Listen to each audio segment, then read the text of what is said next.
Shit. So y'all hear that flame tune in Sport Plus? Good morning, everybody. Welcome back to another video. Now today we are driving something special. Let me just give you a key. This is not a Toyota key, it's a BMW key. And no, I didn't troll you guys. I know many of you guys said the Supra is a Toyota, but I got something a little bit better. Ready? Let me turn around. God damn. Let me just briefly walk you guys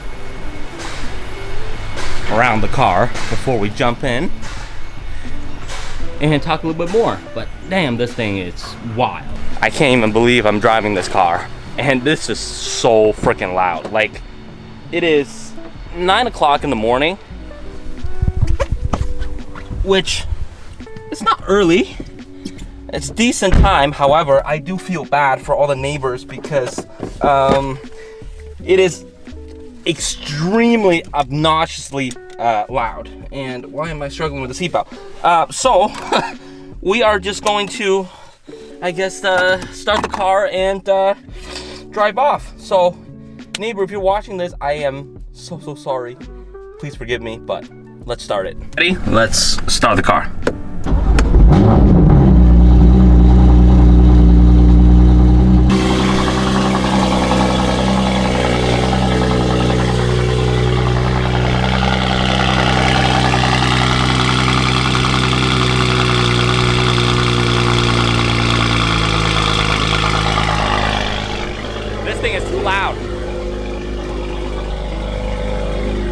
It is way too loud, and his valve's closed. Yeah, I guess that's how we start in the review. Good morning, neighbors. Quickly before we drive off, it is pretty hardcore. So you got this KMP competition quick release steering wheel. So has paddle shifters for the BMW. It is significantly smaller, which makes the steering harder, as BMW steerings are heavy to begin with. Right, you have full Recaros. I'm sitting on Recaros and roll cage, and yeah, I mean, god damn. Let's go get some coffee because I need some freaking coffee before film this car because it is too crazy. So let's go.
Car is definitely crazy. Before we jump in for a ride, and let's just talk about the exterior, what car, what kind of kit is it, and all the mod lists. The mod list is quite long, so I'm going to throw it on the screen right now and read it to you as well. So I'm going to read this. I'm going to film the car while reading it so you guys can see exactly, because there's a lot of parts on here and I don't want to mess it up. So walking from the outside, we have a Varis Widebody B kit. Okay, so it's a full Varis M4 CS. It's not a normal M4, it's a CS. So this owner has definitely spent some dollars, that's for sure. Also, it has a Colin Stoff carbon fiber rear diffuser with the LED brake lamp. So I'm gonna walk to the back and give you guys a shot of the rear Varis M4 CS as well. So you can see the Varis kit is so much wider and so aggressive. And he has the carbon fiber diffuser with the brake light, the F1 style rain light, but he coated into a brake light. Okay. For the exhaust, he has a active auto work equal length mid pipe with a IPE cap back. You guys will hear it in a little bit, but this thing is, well, you guys heard it from the cold start, but this thing is super loud. And obviously from the airlift, you guys can see is the airlift 3P kit, and SPL rear camber, titanium charge pipe, MST intake front mount. So you guys can see is the 2 intake cone from the front.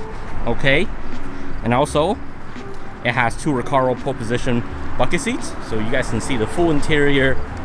It is absolutely done up with the KMP quick release steering wheel with the paddle shifter, all carbon.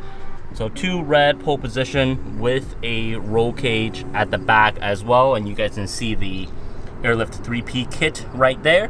And this car is originally that M4 CS frozen blue, but he wrapped it in this metallic silver, which looks really nice. And you guys can tell by the CS obviously by the badge, but also the carbon door with the door strap to save weight. Okay, obviously M4 CS comes with the carbon roof. And this car, obviously, it is a wide body Varis car, so it has the rotiform wheels with the upgraded AP Racing calipers for the front and the rear. That's why these wheels, I cleaned it yesterday, and it's a big headache to clean because there's so much brake dust from this big AP aftermarket caliper, or a big brake kit, you should say. Although the stock M4 CS brakes are already good enough. However, if you want to take the show route, the show car route, you have to upgrade almost like absolutely everything. So this car is running 295, 25, 20 in the front, okay, and 325, 25, 20 in the rear. So it's absolutely insane on how wide it is. It is absolutely nuts. And also this car is on a full stage 2 F80 Paul custom tune with a flame tune. So it is definitely a crazy car. Let me just, damn. I mean, this car is almost like too crazy to drive on the street, in my opinion. It is absolutely nuts. Wherever you go, people definitely look at you. Especially with this flashy wrap and this loud exhaust, it's almost like it's almost like you cannot avoid attention and eyeball from people. But hey, you know what? This is a beautiful show car. You build it the way you want it, and the owner definitely achieved this goal. I mean, you definitely don't see this every day, and you definitely don't see this kind of car on my channel every day as well. So if you guys can do me a solid, the only favor I ask is to follow him on Instagram. I'll throw his Instagram right here. It's flawless_M4. Please give him a follow. He shoots all cool content on there. So you guys, if you guys support me, please support the owner, because he's gladly thrown me the keys and let me review this car. So this is absolutely nuts. I mean, no matter how I look at it, it is just one of the most craziest builds I've seen, and also one of the craziest builds I get to experience personally and drive it, which is definitely not often. So as you guys can hear, the exhaust, or even right now, it's kind of a cold start. It is freaking loud, very loud, and I do not want to rev it here because it has a flame tune. It pops like crazy. It might even shatter or break my mic. So I'm gonna jump in while I'll take you guys for a drive, so this way at least, you know, if you do a crime, you can get away with it, you know what I mean? So let me mount you guys up and let's go for a drive. Woo! This car, it's a piece of work, let me tell you. And I got to get my booster seat because this car is on bucket seats and I cannot, it's too low for me, so I added a little padding. But let's just air it up so we can drive out of here. And if you can hear that, that's one of the, I guess the downside of an airlift system is that it is quite intrusive. When it hits like that, it is quite loud. right, there we go. Wow. Okay, so driving this car is definitely an experience and a half. So big shout out to Alvin, aka Flawless M4, for lending me this car. I'm not going to pretend that I am an expert or I've driven a whole bunch of these cars, because I really haven't. So I'm gonna give you guys my raw feedback and exactly how I'm feeling. So this car, before we even go any further, this car is on a full stage 2 F80 Paul custom tune with a flame tune. So right now I'm driving in obviously manual mode, however I'm driving in efficient, because otherwise the flame tune or the pops are really loud, and I don't want to piss off any of the early neighbors. So you guys can hear it, even in efficient mode, this thing is loud. Yeah. So, woo. All right. So this car, if you guys can hear me still, this car this car is definitely taking that show car route, right? However, it's definitely not lacking on power whatsoever. This car definitely is quick. It's about low 400 to the wheels, so it is quite conservative considering how many mods and stuff the owner has done. However, yeah, it is definitely not slow. Now, this is not my first time driving an M4 or M4 CS. I've driven one and reviewed one on my channel a long time ago, and that was in the fall, and that was quite stock comparing to this, even if I'm not talking about the body kits and whatnot, just, you know, engine mods and power mods wise, this is still far more superior or faster.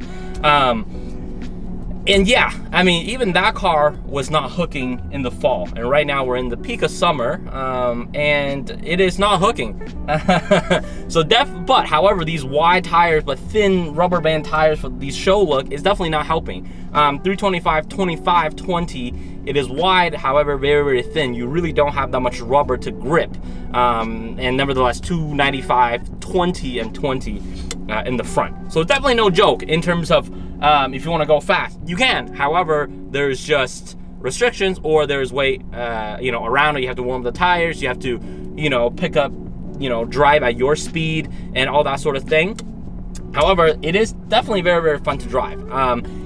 You feel very, very big in this car. Even, obviously, I'm sitting inside. I cannot feel the body kits, but just even inside, I did not remember M4 being this big or wide.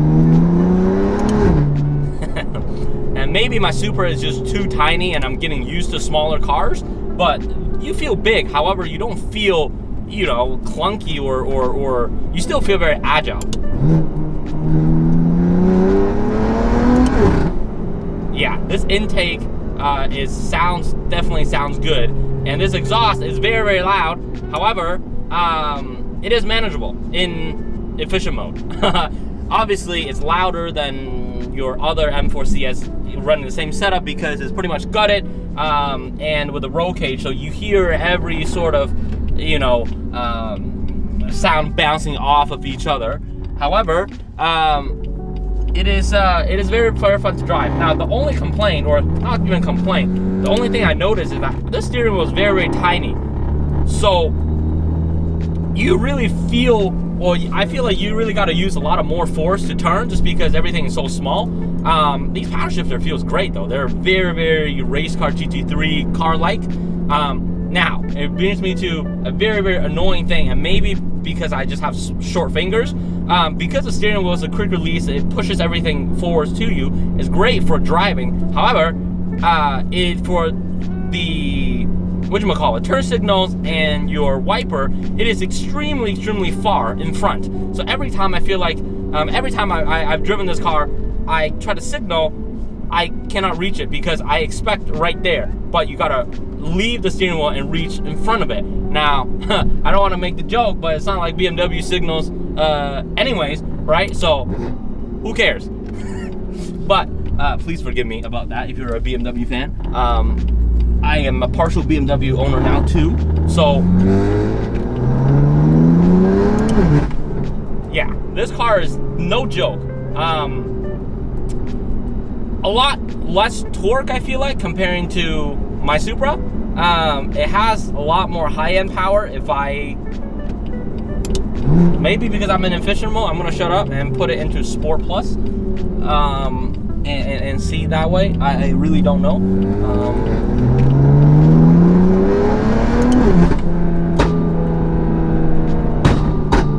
Shit. So y'all hear that flame tune in Sport Plus? It comes out unexpectedly.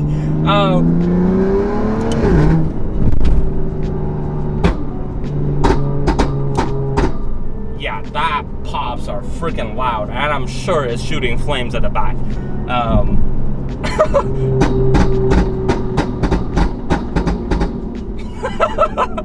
This thing is crazy. What the hell, man? Oh, yeah, that one is shooting flames for sure. I do not want to get pulled over and not my car, so I'm gonna put it back to efficient.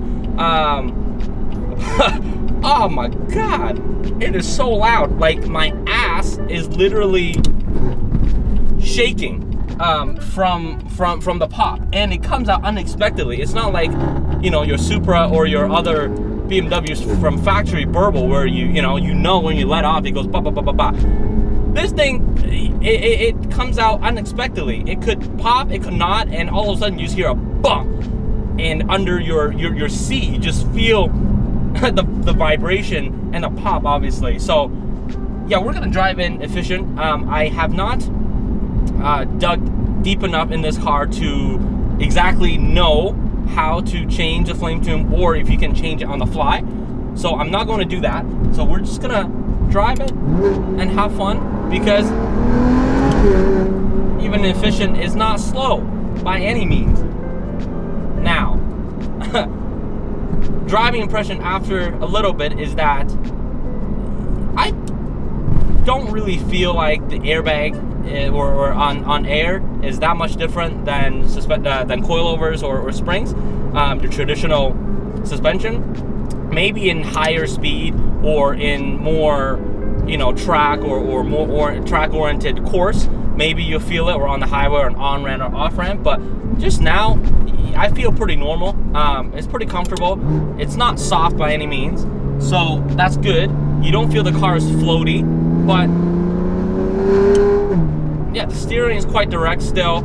You feel, I mean, you feel definitely less bumps on the road. However, you still feel quite connected to the road, if you know what I mean. It's not like you're on a mattress or driving on a big balloon. And yeah, I mean, it's okay. Obviously, if you build this car towards a track-oriented build, is completely different. But for a show car, this is definitely good enough. I mean, I do miss my bucket seats from the RS3. I definitely love these Recaros. These are, even though they're set up quite low and I have to put a little cushion under there, it is still quite comfortable. I feel right at home in this. You know, I feel comfortable. So I would definitely, Recaro's definitely coming back in the Supra. Maybe next year when we, you know, do all the other builds. But yeah, I mean, one of the things I love about M4, M4CS, M3 is the DCT. It's the Supra. It shifts extremely fast. However, it shifts extremely mild. You don't feel the harshness of it. You don't feel the downshift versus this. Ready? Yeah.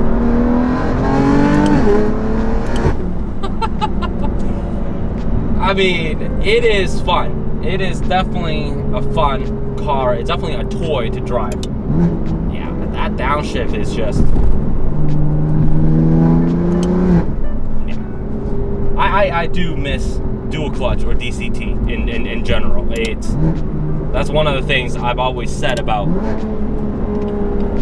you know, after getting the Supra, is that the transmission is somewhat too comfortable, too mild for me. And this definitely reminded me of why DCT or dual clutch it is more fun to use or drive.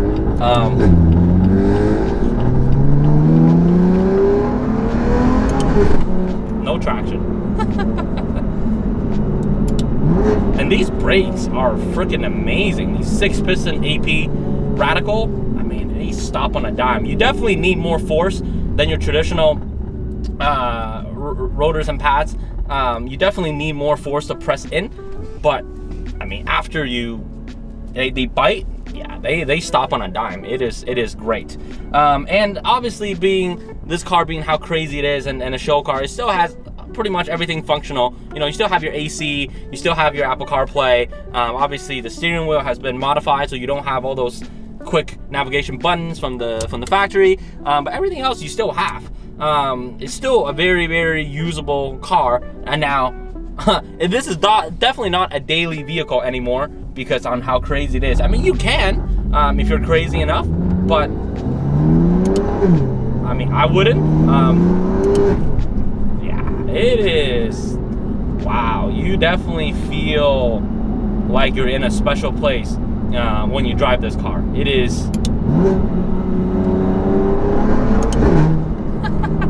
it is fun. It is definitely fun. And on the road, you really don't feel like you're that much wider because obviously from here you don't see much, but as soon as you glance over into your side view mirror, this thing takes up the whole lane, especially the back. So this is no joke. So be careful when you merge or when you get into tight spaces. You do have to be very, very careful. Now, the visibility on this thing, it is garbage after the roll cage because all you can see, it is a big ass roll cage right in the center of my rearview mirror, and I can see generally what's behind me through 3 holes: the middle triangle, the 2 side triangle, and that's about it. The most important, the middle rearview mirror view, it is blocked by that X, by that cross. So you definitely have to pay more attention while driving this thing. And also, it is, did I tell you it's loud? It is a little bit loud. And this is valve closed without the pops. So I feel like I've been yelling this whole review, but hey, it is extremely noisy in here, especially with the gutted interiors. But nevertheless, it is a blast to drive. I am very, very curious to see, how this car performs, not on track, but on a higher speed situations. I'm not going to do that because it is not my car. I do not have enough hours under this car to really drive it. So I'm very curious to see next time, if Alvin, the owner, is around. I will ask him to take me for a ride and really want to experience what is it like to drive a little bit more, I guess, in tune with this car, because I'm just cruising around. I'm having tons of fun, but I'm really not tapped into, I'm probably getting into 10%, 15% of the potential of this car. And I'm not going to push anything more than that today. So, wow, the shifting is aggressive. That's for sure. So, yeah, I mean, this car is, it is definitely fun to drive. And, it is a special place when you drive it. It is just amazing car in general. And I think it is such a special car to drive. It is, I don't know, it is just a crazy car to drive. Wow, so that was a crazy ride. Thank you guys so much for watching, and thank you to Alvin to give me this car and let me review it, because it is definitely a special car. So please go ahead and give him a follow on his Instagram. I'll put his Instagram username up here once again. So please like this video, subscribe to my channel, and follow along the journey. I'm more excited than ever, and I'm also excited to review more cars, not just mine. Obviously, I'll keep you guys updated on my car build because that's what my channel is about. However, I'm excited to drive more of these special cars and review cars and stuff like that, to give you guys more content and also kind of broaden up my knowledge about different cars and how it drives, and especially in this aftermarket world. So thank you guys so much for watching. Like this video, subscribe to the channel, and talk to you guys very, very soon. Peace out.